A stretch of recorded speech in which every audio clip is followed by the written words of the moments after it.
Oke, assalamualaikum warahmatullahi wabarakatuh. Jadi yang pertama-tama yang terhormat ada Abi Hanif dan Umida selaku pengasuh Pondok Pesantren Super Camp Laribah. Terus ada teman-teman, ada guru-guru semuanya. Oke, jadi sini aku bakal presentasi tentang kitab Qiraah Sab'ah bab yang keempat. Jadi sini aku bakal jelasin tentang isti'adzah sama basmalah. Jadi apa itu isti'adzah? Isti'adzah itu adalah doa untuk melindungi kita dari hal-hal yang negatif, jadi dari hal-hal yang buruk. Nah, bacaan isti'adzah itu kayak a'udzubillahi minasyaitonirrajim. Jadi isti'adzah ini atau ta'awudz ini tuh dibaca setiap kali orang mau membaca Al-Qur'an. Terus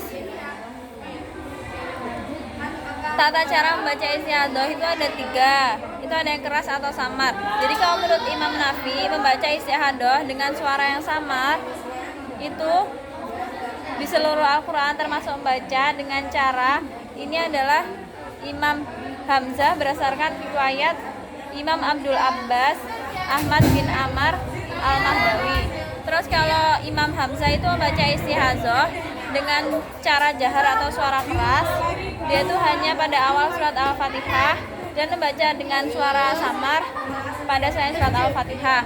Terus habis itu kayak misalkan kita terputus bacaan di tengah-tengah karena kita tuh batuk, kita tidak wajib untuk mengulangi bacaan ta'awudz itu.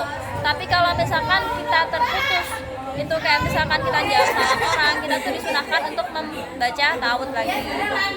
Terus habis itu isti'adzah dan basmalah pada awal atau tengah surat.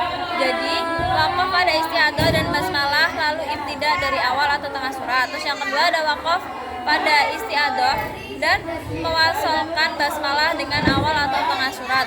Terus yang ketiga mewasalkan isti'adzah dengan basmalah dan waqaf pada basmalah lalu ibtida dari awal atau tengah surat.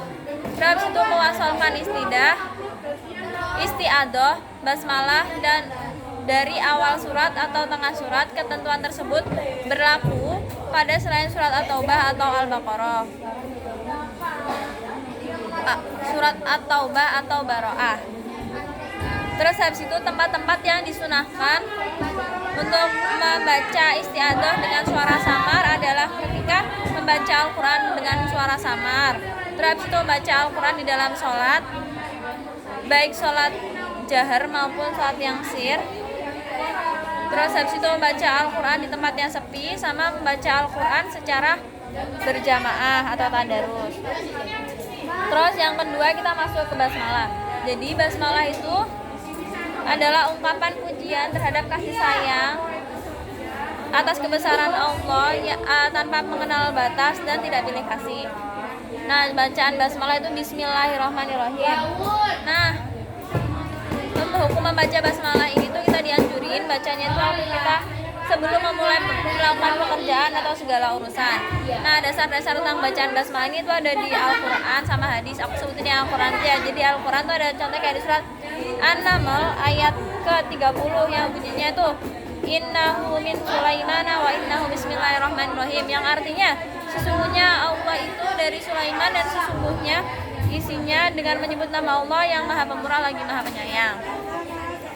Nah, terus habis itu rincian ketentuan membaca basmalah di dalam Al-Quran.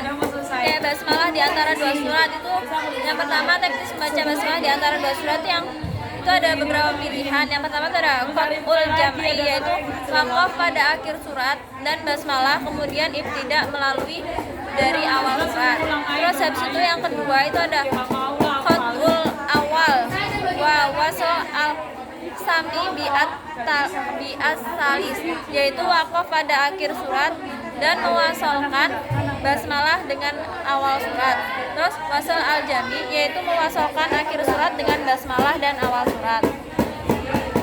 Terus kalau menurut pendapat ahli qiraat tentang basmalah di antara 2 surat, itu ada Imam Qalun, Ibnu Katsir, Asim dan Al-Qisai menetapkan baca basmalah di antara 2 surat kecuali antara surat Al-Anfal dengan surat At-Taubah. Adapun tata cara membaca sebagaimana di atas. Terus habis itu kalau menurut Imam Hamzah itu ada mewasalkan akhir surat dengan awal surat seluruh Al-Quran dengan tanpa membaca basmalah. Terus itu ada Warsi, Abu Amr, dan Ibnu Amir. Dia tuh membaca dengan 3 cara sebagai berikut. Yang pertama tuh membaca basmalah di antara 2 surat kecuali antara surat Al-Anfal dengan surat At-Taubah. Terus mewasalkan akhir surat dengan awal surat dengan tanpa membaca basmalah. Terus membaca saktah antara akhir surat dengan awal surat tanpa membaca basmalah. Oke, sekian dari saya.